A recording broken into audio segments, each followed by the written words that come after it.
I used to watch a lot more shows than I do now. And I think it's just I'm in a different season of life. But back in the day when it was that, appointment television, Breaking Bad, The Wire, The Sopranos, Right. recently Succession, which I did definitely watch that show. I was always there. I wouldn't miss it. When a new season dropped, I would binge that season so fast. Mm. And at the beginning of every one of those episodes, they always say, previously on The Wire, previously on Dexter. So I got one of those today.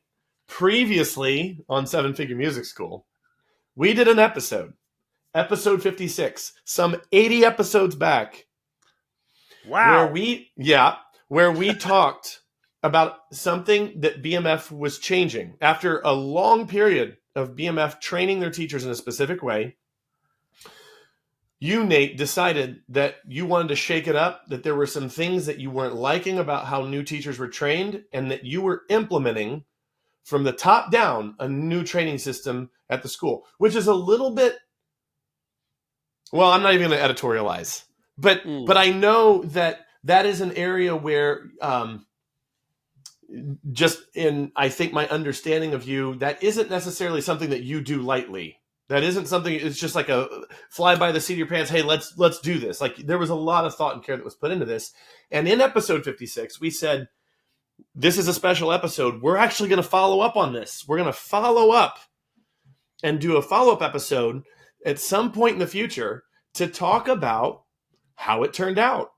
And this podcast has been running for so long now that we actually have a fair amount of data and observation that Nate has been able to make, because it's been over a year and a half since that happened. We actually kind of forgot to follow up on it, but I was going through my old notes and I literally found, as I was cleaning out my organization system, don't forget to follow up on episode 56. And I'm like, what's this? I'm like dusting things off, like in the, caverns of, Lord of the Rings or something like that, this old book. Anyway, point is that I was like, Nate, I think we should follow up on this episode now. It's been a year and a half. Do you think this is a good idea? And Nate went back, listened to the old episode, and has a ton to say. So I actually recommend you might want to go back and listen to episode 56 first. We'll obviously put it in the show notes. You can go on your podcast player and scroll way back in time, find episode 56, listen to that. And maybe push pause on this episode and then come back to this one, because I think there's a unique opportunity here, because there's some real authenticity here. It's easy for someone who, is a self-professed expert to be like, oh, here's all the things I did in the past. I mean, heck, we do that all the time. But this is Nate kind of putting his quote-unquote judgment and reputation on the line here, because it's something we publicly said, we don't know how this is going to turn out. But I'm letting people know now that here's the hypothesis. Here's what we're going to do. I'll let you know later how it turns out. And that's what this episode is going to be about. So I'm really excited to get into this, because I do think this is a unique episode, Nate. Yeah. And I love your previously on 7FMS. What's funny is when I went back to listen to it, we promised that our listeners that we would retouch on this in about 3 to 6 months. So, it's been about 18. It's been about 18. But honestly, for our listeners, it's a hella better to get data and reflection on 18 months than on 3 months, I think. Yeah, I think it's deeper information. So, I'm ready to jump straight in. Cool. So let's do a bit of an episode recap. I know I just told everyone to go listen to it, but I know not everyone is going to do that. I don't know. Maybe I shouldn't say that. No, just go listen to it. But let's do the recap anyway. So Nate, the recap, let's just briefly talk about what your training was before, and then let's talk about what you changed it to. And let's try to make this kind of short, like the previously on. This is the type previously on. What do I have? Like 52 seconds? No, they have like 30 seconds in previously on. Some of these shows do like a 2-minute recap, Right. I skip it. Anyways, we'll get into that if we have time. But so previously the way we trained our teachers, and most of this is on training teachers. So previously what we did was we followed a model where we had Ben doing one-on-one check-ins with teachers. Those are 15-minute check-ins. He's the private lesson director. Our band director would do one-on-one check-ins. and then we did department meetings by instrument, and then we did a 2-hour all-staff meeting, which included teachers plus all staff, and that was more of a cultural team building opportunity.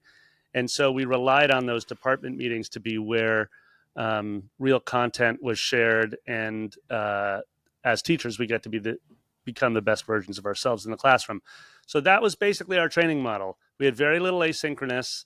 We had mostly department meetings by instrument, and then we had these one-on-one check-ins, plus an all-staff that included everybody in the company. So director of marketing, director of ops, et cetera. It was everybody. So that's what we did before. Then the changes we made at BMF, which I outlined in that EPS 56, was that we axed all department meetings except for our Mini Keys and Jam Band 101, which is our exploration band department. So that's our group songwriting class for ages 4 to 8. We kept that department meeting. We axed all department meetings. We stopped inviting staff to the all staff meeting and made it an all teacher meeting. We increased it from 2 hours to 3 hours. So it's the first Friday of every month for 3 hours. We added bagels and coffee at the beginning as a little team building, with a little minor detail, but actually important as we look at the results. And what we did is we made that meeting much less about team building and culture and much more about getting stuff done, like hands-on training for the teachers, depending on where we were in the season or in the semester. And it was much more action-oriented, lots of breakouts where teachers would go by themselves to a computer and get something done in 15 minutes and then come back. We'd train on something else. They'd break out again as a group and do something. So we kind of radically changed the model. And one of the things I want to say is that we talked about the why behind it. Essentially, you brought up this point in episode 56 that I thought was really, really valuable, Daniel, where you said, from a marketing perspective, it's really imperative that we listen to our parents and understand how they view our studio. Well, from a trainer perspective or a CEO or founder perspective or director perspective, it's really important that we listen to the teachers and understand how they perceive the training, right? How do they perceive meetings we're having? How do they perceive training? And so all of these changes, and we talked at length about this in 56, so I'm not going to talk about it now, but came from surveying our teachers and really trying to pay attention to what they were saying. And so we made some bold changes, and here we are, like 18 months later, going to assess the results. Yeah. Was there anything else other than that feedback from the teacher that prompted you to change the training? Maybe that's how we'll close out this little recap section. I think also just purely a budget standpoint, we were coming out of the pandemic. I was paying very close attention to every line item in the budget. I love numbers, as you know, but I was hyper focused on getting to a successful 2023 from an operating budget standpoint. And in 2020, I had forecast out 10 years. And so I had a clear vision of where I wanted the company to be in 2023 and 2024. Of course, in 2020, no one could actually predict what was going to happen over the next couple of years. But I was very interested in lowering the cost of training, if possible. So that was another motivator. I will just point out, in our previous episode, you asked me a question, what my motivations were for doing book blasts. And I gave a lot of educational reasons, but then there was a financial reason underneath. I feel like you just did the same thing. It feels to me like your primary concern was responding to teachers, quality, thinking things could be done better. But then there was also a financial motivation as well that kind of undergirded it. And I just want to point out what I said then I think applies here as well. Sometimes you get so good at leadership that you can solve multiple problems at once. Yeah. Just because your brain devises something that checks a bunch of different boxes, not just one. And I think you just kind of described that there. Anyway, just a little observation. Anything else in terms of what prompted you to change how training was done at BMF? No, I think that's good. That's good for the motivation for change. We can move on into the results.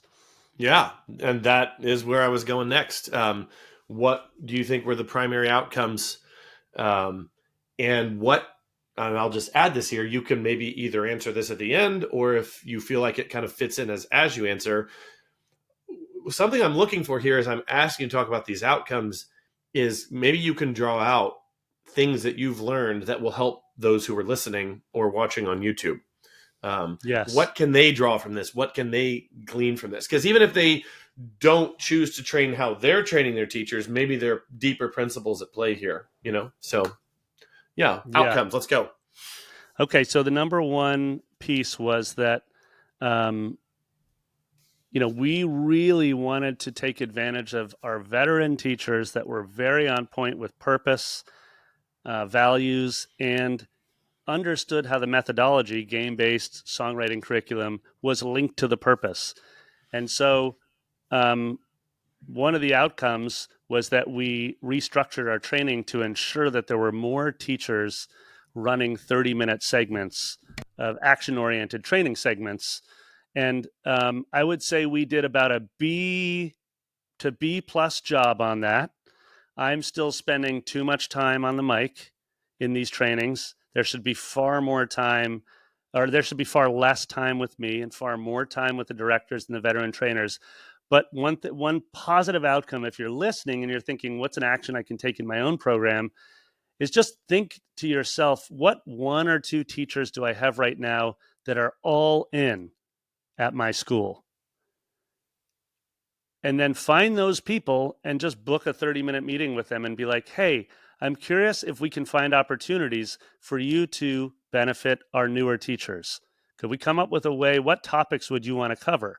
And you only need one or two of those to have a real ripple effect. So I would say that was sort of the first outcome. There are a bunch of other great ones, but I did want to just point out something. One of our motivators that I failed to mention earlier was that it occurred to me in the survey results we got is that we really had sort of two classes of teachers, and not hierarchically. I'm not sure that's a word. Hierarchically. Hierarchically. Thank Right. you. Thank you for that. And hierarchically, more just there was an aggregate of teachers that had been there for many years and really understood the methodology. And then there was a class of new teachers, like literally 4 or 5 or 6, and they were brand spanking new. And so it was not fair to treat both groups of teachers the exact same in a meeting, because it really didn't serve. They both have needs. It's not like the veteran teachers don't have some version of training needs. They both have needs, but they have very different needs, right? Your newer teachers need to just get onboarded in the like the bare minimum required to succeed in your role with your methods and your purpose at your school. So I wanted to point that out because I didn't make that clear earlier. And then I wanted to point out one other piece is that at Brooklyn Music Factory, we had really spent many, many years developing these big music games, developing our songwriting curriculum, and developing support materials to go with it, training manuals, etc. But truthfully, Daniel, we weren't leaning into that stuff enough. We weren't saying for that new class of teachers, you need to invest your time and energy away from Brooklyn Music Factory to study all this stuff. We even developed quizzes for them where it was like, go study that mini keys manual and then take the quiz at the end and come to that monthly all teacher training session having already laid the groundwork for yourself. So one other piece of data just now 18 months later is that I'm really happy with the fact that we have a checklist of training and onboarding for every teacher that's coming in new. Or if a teacher comes to us and says, hey, I have a question about X, Y, or Z, now our band director or our private lesson director can point to the training document and say, go there first. See if your question can't be answered there first, right? I'm going to pause there before I continue with some more results, but anything pop up for you on those? No, I'd say just keep going there. But just to briefly recap, one, it was more efficient, and two, you have like more documentation now. Is that a good summary? Yeah. Or Well, I that's would say great. rather than we have more documentation, we have better organized and Okay. useful methods for the documentation that already existed. Got it. Okay. Cool. That's Keep actually a going. better way to frame that. Yep, totes. Yeah. So another thing that so some of the results from this action oriented training were, I'm going to give a couple of really wow moments for me when looking back. And I didn't necessarily recognize that they came from a shift in how we were training our teachers. But as we've talked about, I'm not sure if you have that app pulled up, but we've talked about our re-enrollment bonus system in a previous episode. And I want to say this year Yes. we'll dig up an app link for you later. But I want to say how proud I was that we paid out $8,500 in re-enrollment bonuses to our teachers this past June. And that's based on the percentage of their students that commit to continuing in the fall. And what blew my mind, and this is the first time ever in 15 years at Brooklyn Music Factory, is that the number one, like, trophy winner, the top of the leaderboard, was a newer teacher. And then the number two, i.e., the percentage of students that they had re-enrolled, was from a brand new teacher, had started in that new class of teachers and had been a part of this new training system. And so that had never happened before. It had always been Ben, our private lesson director, or me, who was top of the leaderboard, 100% retention of all my students. But we had a newer teacher, who re-enrolled something like 30 out of 40 of her students got commitments by June 1st for the following September. That's never happened. We've never had someone, unless it was Ben or an A-plus teacher. So that was a result on that. That blew my mind. And then let me see if I have any other really clear pieces. Okay, so two other clear pieces. For those of you that are growing a school where you are now beginning to build team, i.e., you're putting somebody else as your wing person, or you're hiring a director to help coach your teachers. One of the great outcomes from this new training model was that Ben, who was our private lesson director, really took the helm and planned all meetings. And he sort of, much how you in the last episode outlined your book blast, he basically has minute by minute every topic and which teacher is leading the topic and what the essential outcomes are from every topic. So in a 3-hour meeting, we had 2, 4, 6 30-hour blocks that we would work within, and he would organize them. And for our listeners, you might be like, so what if Ben organized that? It's pretty massive when you're thinking about your delivery on promise to trust someone other than you, the founder, to organize, in our case, what was like 15 to 18 teachers every month, and develop training for them and then run the training, right? He was the one who brought the agenda up. Yeah. But this is Ben. This is what you meaning? He's been around since day one. He's been around a long time. You have a massive amount of trust in him. So, yeah, that's a good point. But I'm not trying to be oppositional. I'm trying to put this. I'm not even in the context for them. I'm thinking about how you're thinking right now. Like, this is actually fascinating to me, because knowing Ben as well as I mean, I've been like we've all been out together multiple times when I've come to New York. Right. There's just no situation where I would think that you had a lack of trust in Ben to do this. So are you kind of implying that you were concerned? I hope Ben's not listening. No, I'm kidding. Yeah. Ben probably will listen to this. But yeah, here's where my concern was. Honestly, okay. Coming out of the pandemic, I was concerned about almost every aspect of the company, because as CEO and co-founder, my job was to ensure that the things still existed on the other side of whatever whatever that was we were in the middle of, where we were trying to figure out. And obviously I wasn't alone. There were a lot of companies that didn't make it out of that. There were a lot of music schools that didn't make it out of that. So when we were coming out of it, I was keeping my hand and I was keeping my finger on a lot more, or my thumbprint on many more aspects of the company than I normally would have back in the day. Do you think this is you over functioning? In one of my, it's a great question, because in one of my reflections, and we were talking about this before we hit record, Daniel, was that I always ask myself, okay, so I set a really clear intention by making this change in training, by deleting a bunch of department meetings, by deleting certain things and adding, changing the structure of it. And one of the things I said in EP 56 was, well, my measure of success is that I'm talking little to none at the meetings. So we're really relying heavily on those veteran teachers to run it. And when I went back and reflected, I was like, that's not actually the way I acted all the time every month.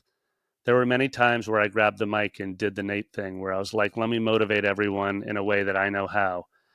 And I'm not psyched by that. I don't love the fact that I went in there even after Ben was organizing the thing, and he didn't do it alone. He did it with a team. He did it with Davis. He did it with Greg. He did it with Sienna. He did it with Pira, my co-founder. So he was organizing this theme amongst the deepest levels of understanding amongst our teachers and our directors at Brooklyn Music Factory. So he would organize this meeting. But then when it came time to actually run the meeting, he would do that, but I would insert myself 2 or 3 times over the course of the monthly. This episode is sponsored by BigMusicGames.com. As our listeners know, Brooklyn Music Factory is all about a fun, fluency-first approach to music lessons. And at the foundation of our teaching methods are rhythm, melody, harmony, and songwriting games that challenge students as young as 4 years old to train their ears and flex that musical mind. Because when you set an intention of gamifying every single lesson, you're going to find improved attendance, increased play at home, and higher student retention. So we've set up a website just for our listeners so you can start playing today. Go to bigmusicgames.com/7FMS and create your free account. Again, that's bigmusicgames.com/7FMS. And if you join today, I'm going to send you a personal invite to join our weekly teacher training call with me and Greggy Bizzle, our chief game designer. Go ahead and put play back into practice with Big Music Games. Any more outcomes you wanted to focus on? Yeah, I want to focus on a couple of other pieces that were fascinating for me to observe. I mentioned one of them briefly, but it's really valuable for me to reframe it for our listeners. We had the highest teacher retention ever in 15 years this year. So what I mean by that is teachers that end the spring season are fully committed to our summer camp and then fully committed to the next year, right? Not only fully committed, but so excited that they're re-enrolling as best they can their students, and they're engaged in how to, make what we do even better, which is, of course, like my dream, because I love what we do. So that is so valuable to us, not just because it releases the pressure on our hiring funnel. It's not just because and it's heartbreaking to our directors, like to Ben and to Sienna, to have teachers leave. They feel, that's really tough on people, right? But let me reframe it this way. When you have a group of teachers that are all committed to you for a whole nother school year, and hopefully beyond that, well beyond that, what you've done is you've relieved so much of your marketing and sales pressure. And I talk about this often, but when you have teachers that are there, great teachers being retained year after year means you retain great students, and that means you build your community, and that means you build your referral network, and that means you improve your whole culture around the community. Ugh. So that was an outcome that I'm still blown away by that, and I'm just totally energized by it. I just want to push in on something. I have a question. Before the question, I want to say this. Again, this feels like the last episode where I talked about how if you are trying to solve multiple problems with a single thing and it's designed well, that thing, whether it's a product or training for your teachers or whatever, you'll see this halo effect in everything. I made a book blast camp to solve an enrollment problem during the summer. I had no idea it was going to positively impact my retention for years to come and help, students that were kind of on their last leg in their musical journey to reignite their passion for playing, Yeah. I feel like you're saying the same thing here. You just wanted the training to be better, most likely to solve a problem, a training problem. You didn't know you were solving a teacher retention problem. But this is where I have the question. Could you push into why you think these training changes actually impacted that retention number? Or is it coincidental? And again, not trying to be oppositional here, but what things do you see that that make you gut reaction think, oh yeah, this led to better retention? Okay, I'm going to go with my initial gut response to this, which is that we all know as employers of teachers that it's a little bit like holding on to a wet bar of soap. You're constantly trying to get their attention. You're trying to get them to pay attention to your school and to commit, you know what I mean? Commit your time to you. But they're all busy. They're busy performers. They're busy teachers, maybe outside of your program. They've got busy lives. And so my first gut response is this.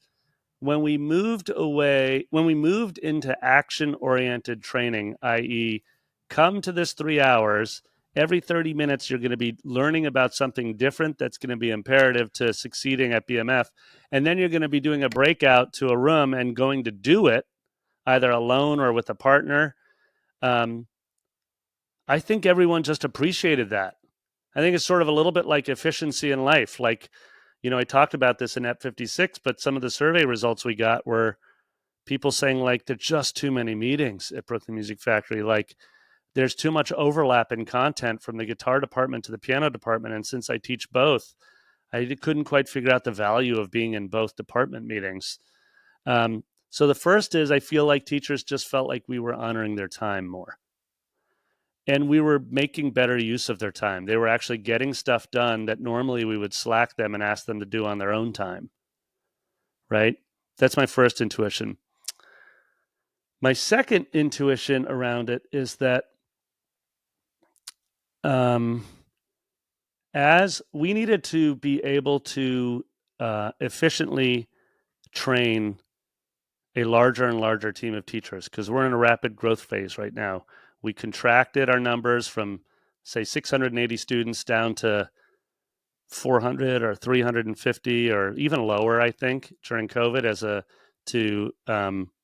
as a really important strategic move to just hold on and gather resources for opening a new location, which we did, which was gorgeous. And I'm glad we used our resources on opening a beautiful new location.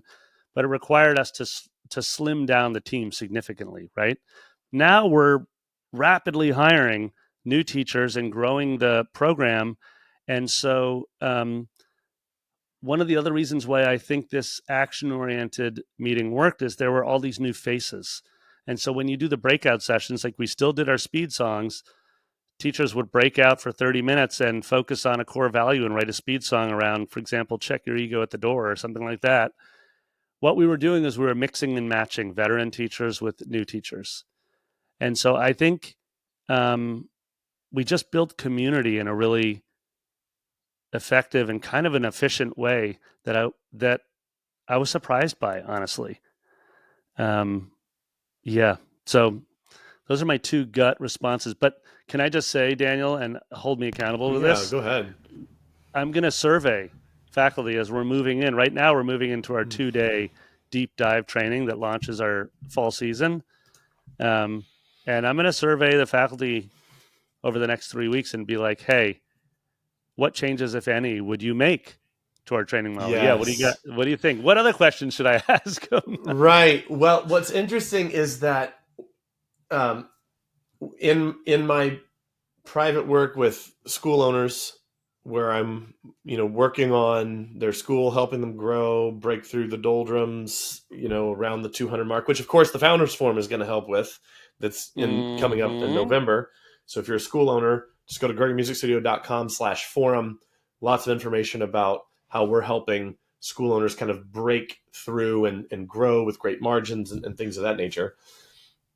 Previously, up to this point, the only structure in which we've done that is just one-to-one, but are now taking that one-to-one work and seeing what we can do to help a much larger group of owners, and in a better way in some respects. Anyway, in that private work, one of the hardest problems I deal with is student retention.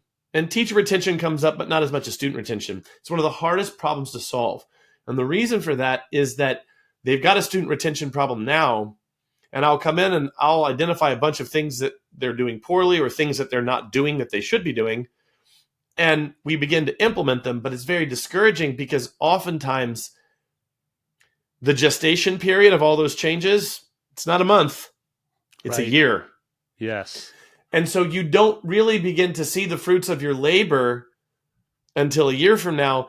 And this is one of the harder problems to have to stomach as a school owner. Oh, we just enrolled this kid 4 months ago and they're quitting. Oh, and this kid. Oh, and this kid. Oh, and this kid. That's a hard one. So there's often a lot of stress around this. There's some financial pressure around this. There's just frustration that the business isn't working well. And now we have to wait a year for problem. I've come in and helped the studio improve their marketing and they see results a month afterwards. Retention just isn't like that. Similarly with this, gut reaction, as I hear you say this, it's like, oh, interesting. The changes that he implemented a year ago, they're kind of gestating through, and now he's beginning to feel the results of that. But also, just like those problems, oftentimes the inputs and outputs are disconnected. Some of the things that we do to help improve student retention, they aren't intuitive. So you wouldn't necessarily think, oh, that's what resulted in that change. I feel the same thing is true of teacher retention as well. Yes.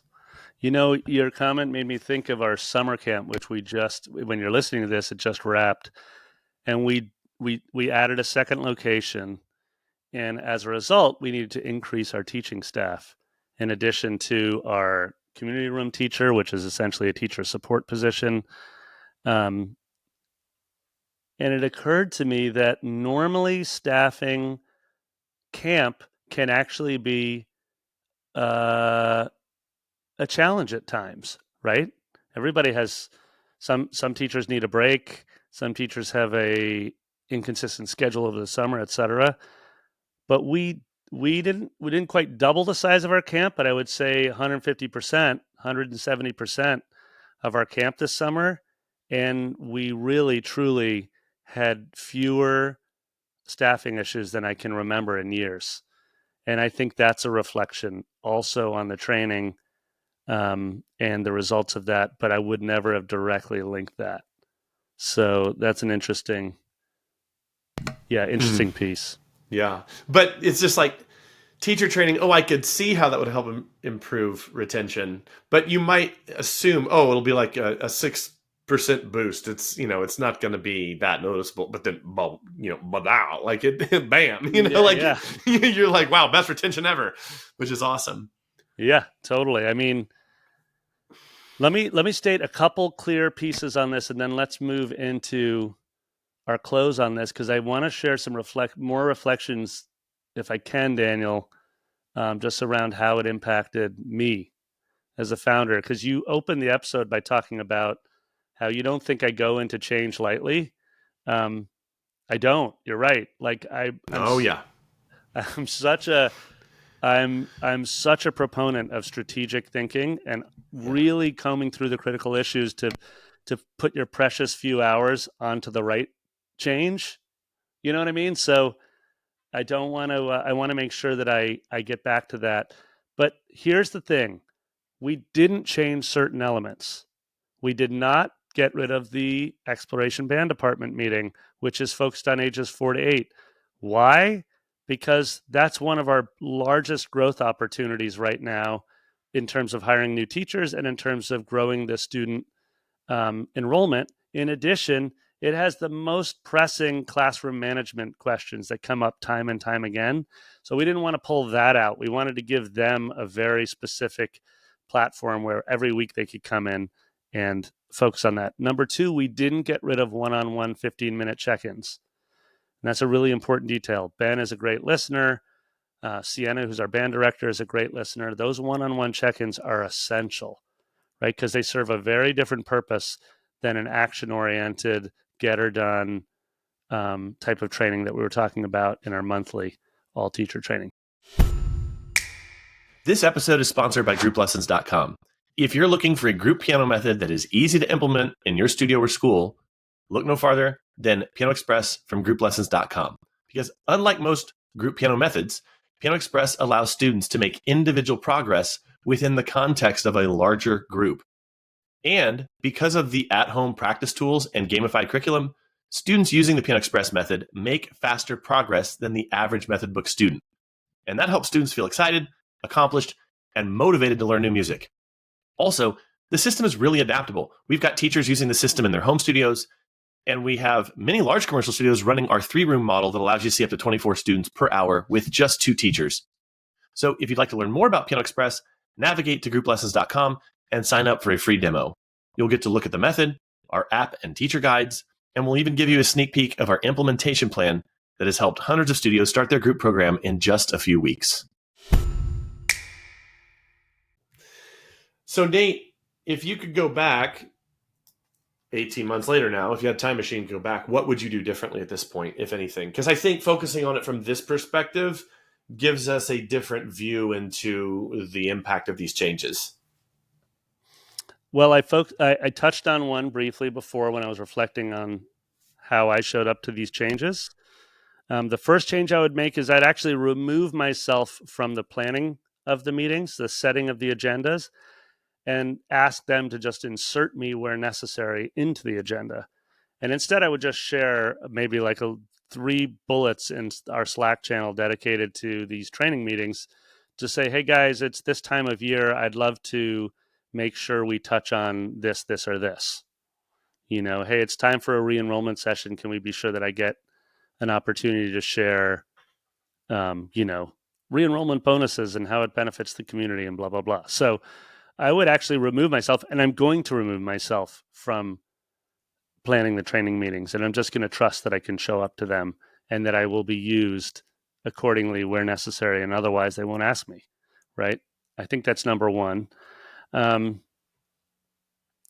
2, I talked about this in episode 56, which was, and I mentioned this briefly at the beginning, is that, a lot of the best culture building that happens in our school happens through serendipity. It's just like passing in the hallway or randomly running into another teacher or two at the coffee shop. And I mentioned in 56 that we were doing Friday beers, like just an open tab for a couple hours. Anybody wants to show up. And we did those for a little, and then we kind of let those die on the vine. And one thing I'll do differently is just actually put them on the calendar and actually commit to them, right? And show up. And it doesn't mean that I have to be at every single one. It just means that someone's hosting them, and if 3 or 4 teachers want to show up, they can. Another version of that is we noticed after the all teacher training that many of the teachers were all going out to lunch together. And that was a huge sign of success. That if you get 5 or 6 teachers that all want to have lunch together, and instead of running away to whatever the next thing is, that is a massive sign that you're doing something right at your school. And so it occurred to me that I could just buy them lunch once in a while. Like BMF could be like, hey, anybody wants to go to lunch? We're all buying lunch down at, the barbecue joint. And so little things like that. I know what you're talking about too. Yeah. We've been to Dino. So that was another change I want to make. I want to actually follow through on that piece because it's like the polar opposite of action oriented. It's purely social, and you're just making the hang. Because as a reminder, one of the key indicators that your teachers will stick around for a long time is whether or not they have a friend actually at your school. It sounds so silly, but it doesn't come from us. It comes from surveying millions of businesses, asking employees why they stay. And one of the top 6 reasons is if they have a good friend at the school, they stay, right? And so you can absolutely be someone who helps facilitate and cultivate relationships amongst your teachers, right? So I sort of look at that lunch or that dinner or the beers or whatever as a version of that. The last thing I'm going to do differently is that, and I'm feeling this pain a little bit now in my own world as CEO, is that since we no longer invited the staff, i.e. people that were helping with operations or sales or marketing or in production with our curriculum and things like that, since they didn't get invited, unless they were an actual teacher, they didn't get invited. The one exception being Pira came as a director of camp and co-founder, and Jessica came as director of families and communication. But even Jessica would only stay for like the 30 minutes she was obligated. Like when she was called on to talk, she would stay there for 30 minutes and then she would run off to the thing. So the thing I would do differently is that I want to create some version of an all staff meeting that might just be for the support staff, the administrative staff, that kind of thing. Interesting. Huh. Okay. Yeah. Sorry. I just got very excited there. Keep talking. Keep talking. Well, the pain is this, is that what happens is you don't give the staff an opportunity to do two things. Number one, connect with one another, right? And develop relationships and culture. You know, that doesn't exist then. Instead, it's just all Slack messages and get her done and checklists, and you know, you have some Zoom meetings or you have a few in-person meetings, but they're only with the stakeholders in that one department and that one focus, right? Your sales team might meet, but they're only talking about sales. So it doesn't give that cross-pollination, that sort of cross-training opportunity. And then the next thing is that there's just really so much value to human interaction and developing connection. And as valuable as something like Slack is, and we did a whole episode on how to be way more efficient in your school using a communication tool like Slack and more productive, as valuable as those things are, they are not a substitute for hanging out and having a coffee together. Right. And yeah. So I just, you know, some of it is like, you know, abstract. You can't put exactly your finger on the results, but I'm going to change that. I don't know what I'm going to do. I'm going to actually survey the staff and ask them what would be beneficial to them, because I don't want to put more meetings on their calendar and have like Jessica resent me for it. You know, yeah. I want to know what she wants. So, yeah, you know, I would just point out here, we've kind of glossed over this throughout this entire episode, which is okay. Obviously, we needed this episode to be focused, but how do you get one of your team members to the point where they could run these meetings, where they could have such a positive impact that your re-enrollment numbers are insane this year? How do we get someone to the point where they are such a leader that you can trust to offload this huge responsibility to them and build that culture? And I'm not actually asking you those questions right now, but I think that could be a good topic of an episode. And we may have already actually done that back in episode 30. We did an episode called Hiring Directors and Managers to Free Up Your Time. And we did talk about department heads and that sort of thing. And I bet in some way that episode, as I look back at the notes I have on it, it touches on that in some ways, but I don't know if we've ever done an episode on developing that kind of talent. And I don't know, Nate, there might be a follow-up episode here even about how you brought people to the place where you trusted them to run entire things. Not just Ben, but other folks in the school as well. But I just wanted to throw that out there. Wonder if you think that's a good idea. I think it's a brilliant idea. And I think it's both developing talent and also developing yourself as a leader in terms of how you develop your own trust in others. And how you let go of your micromanagement and all these other things. So it could be a great app. But I want to say, Daniel, like you mentioned the Founders Forum, which is starting in November. I mean, really one of the central tenets around the Founders Forum is going to be around developing team. You know, because you talk about many of the school owners that are going to be joining us in that community are at that 150, 200, or maybe that are 100 or 250, but they're trying to figure out why they keep getting pushed back from growing past that number. And to me, one of the most glaring reasons is that they're still developing their own skills as a leader and as a team builder, right? And that's just reality. That's not a judgment. That's like we just only have so many tools in the box. We've been sharpening tools as a teacher. We've been sharpening tools in other ways.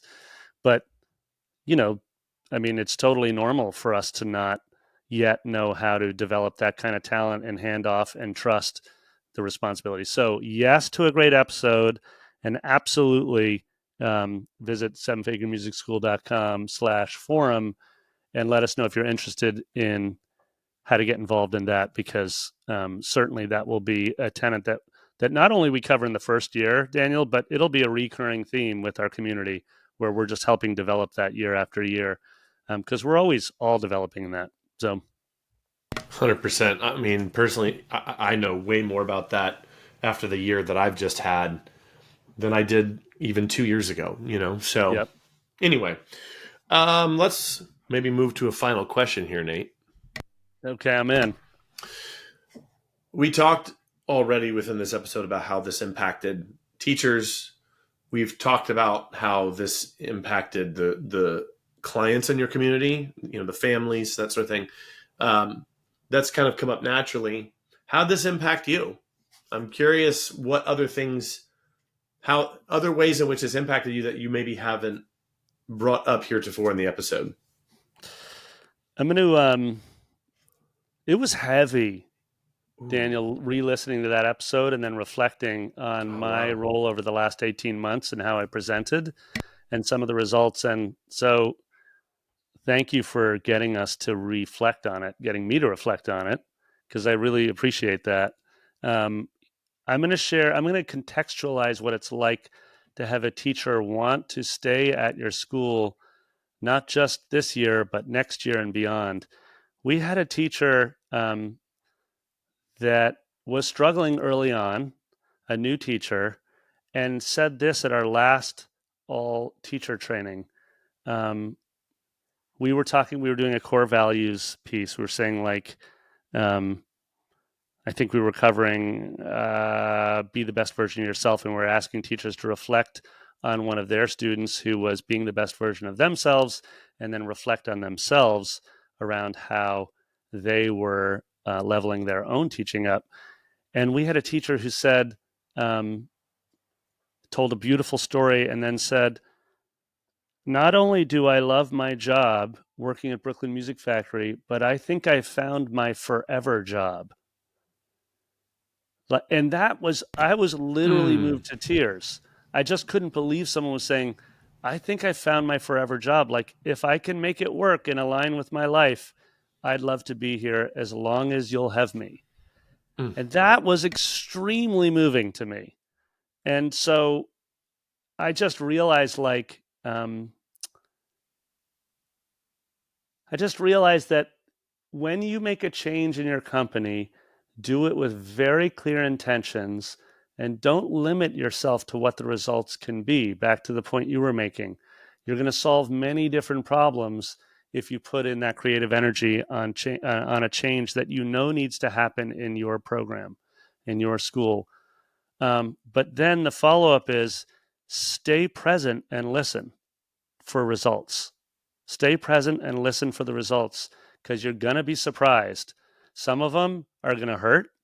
They're not going to be the results you expected, but some of them are going to be as profound as what Jerry shared at that last meeting.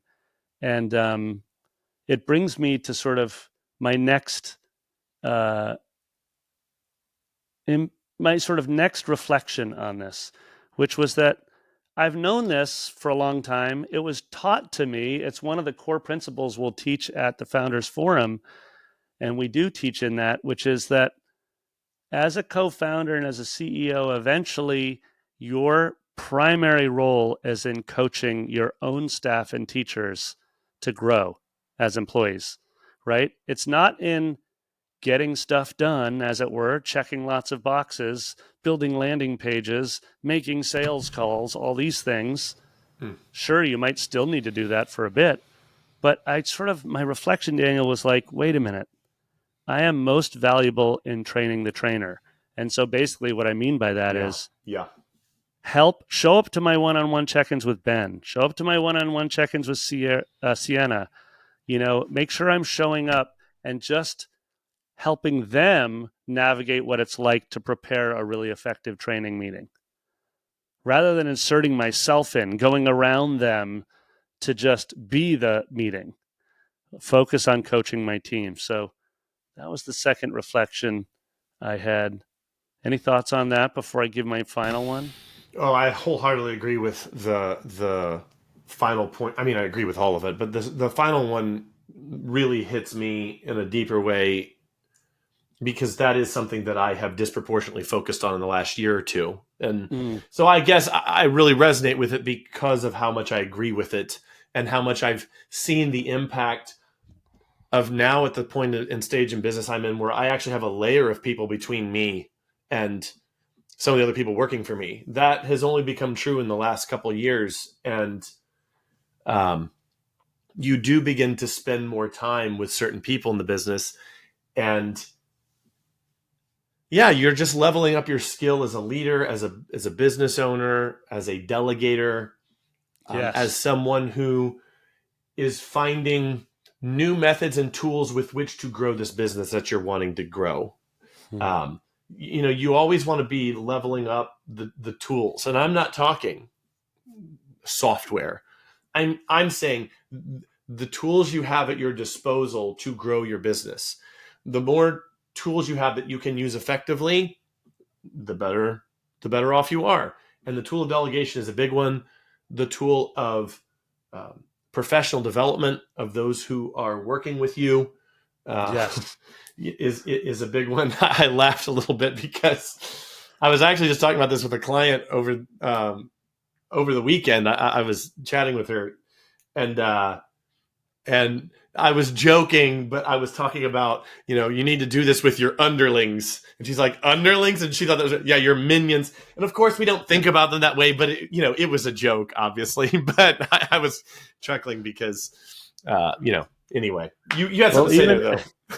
Well, even in Despicable Me, which I just saw, Despicable Me 4, he's absolutely nurturing his minions. Yes. But I love it. Yeah, you put it really well when you said there's multiple layers. You're basically nourishing that layer that is supporting the layer below them, right? So that's that idea of the org chart. Like, know who you're supposed to really be helping, and then just model for everybody else as best you can. I think the last sort of reflection I had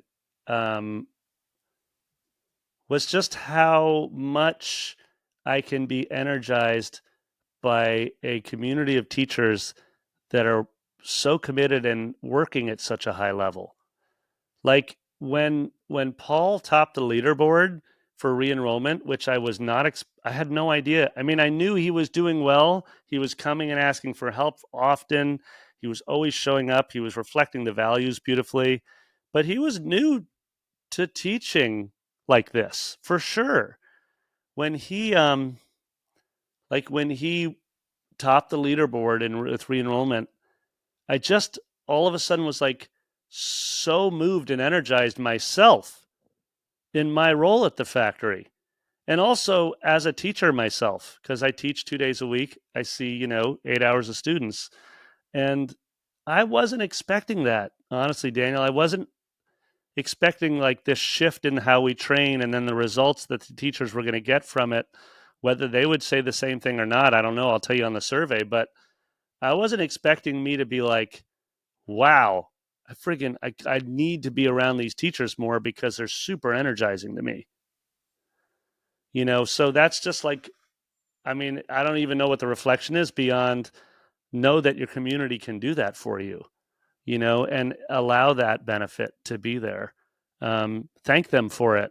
Show gratitude every week to those that are making your job even more fun to do.